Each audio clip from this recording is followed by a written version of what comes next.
What is going on about the GeoTV? How is that? How serious has that become, and why? Adam, what is your take on this? Well, I think the attack on the free media in Pakistan is a very, very serious issue. We've got to admit that in the last few years, Pakistan has been able to develop a much freer, more open public discourse because of the rise of private TV channels, more confident publications and so on. But there have always been subjects and areas that are too sensitive for public discussion. So you're normally not allowed to outright criticize the ISI and name them for doing nefarious things. Now, the fact that there was an attempt to kill the TV anchor Hamid Mir of Geo, and that immediately his family and he himself, because of a letter he'd left behind, named the ISI as the main culprits if he was to be attacked. This launched an outright clash between the army and the press in Pakistan. And shamefully, other actors have stepped in on the army's side to try and clamp down on the press. So it's very sad to see the Islamic parts of the Pakistani state doing it, but also Imran Khan clashing, and I think that's shameful. Imran Khan has been playing the spoiler for a long while. Sorry. Taking on the same theme, I've been a great admirer of the Pakistan media over the last maybe 4 or 5 years. And the manner in which it has worked out, the manner in which it has panned out is openness. And you have some very good columnists who've been writing and who've been writing very openly, criticizing the establishment, the army and the ISI very openly about it. But I'd like to draw a parallel here. The manner in which the events have taken place as far as GeoTV is concerned is almost a mirror image of what happened in the time of General Pervez Musharraf with the Supreme Court. In that he took on the Supreme Court, and now you find the Pakistan Army, the ISI taking on the media. You have mentioned this Pervez Musharraf. Remember, in 2008 onwards, it was Pervez Musharraf, in fact. There was just one Pakistan television network.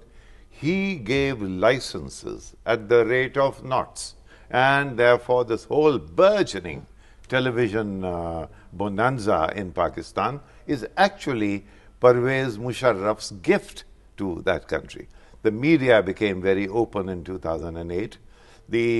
Well, come to think of it, even the bars were open, and people used to carry their own bottles to various bars, and Pakistan was beginning to look a very, very different country. Then came the 2008 attack in Bombay. That set everything back. That set everything.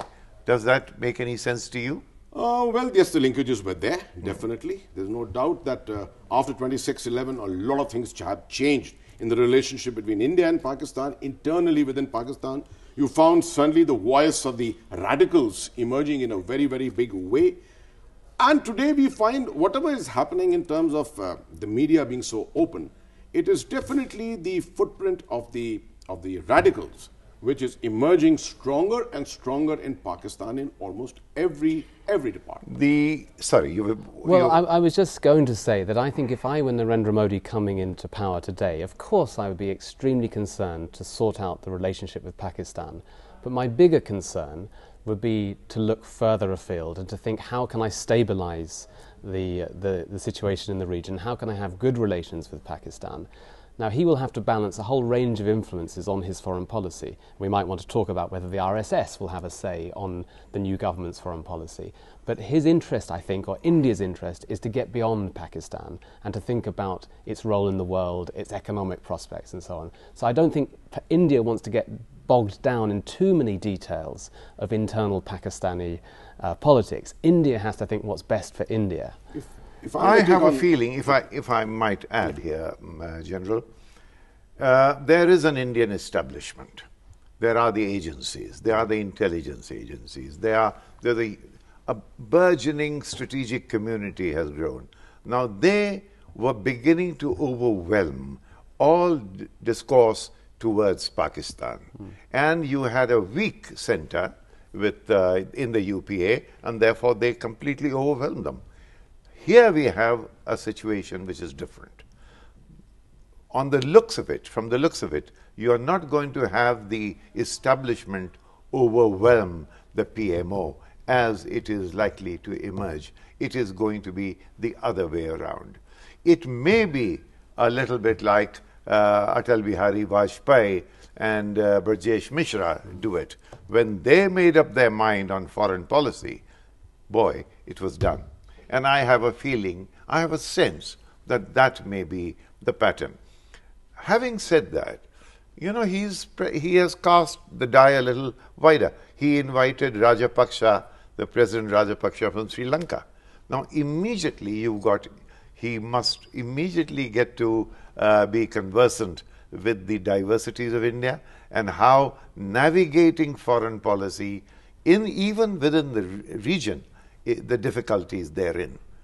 Immediately you had Jayalalitha saying, over our dead bodies, how do you dare you invite him?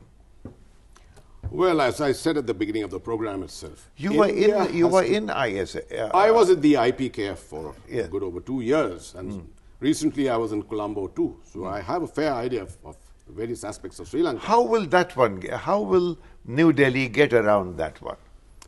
That is exactly what I was coming back to, that actually India, the establishment, has to get used to the fact that India has become stable again.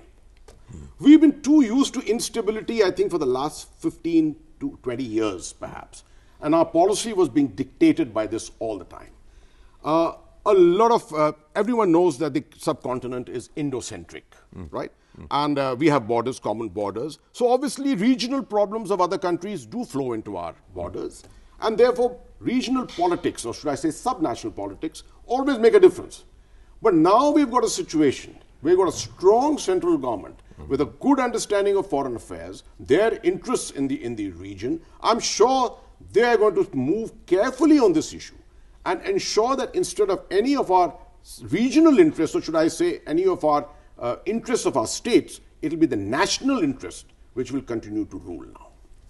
I think we shall resume this discussion after a short break.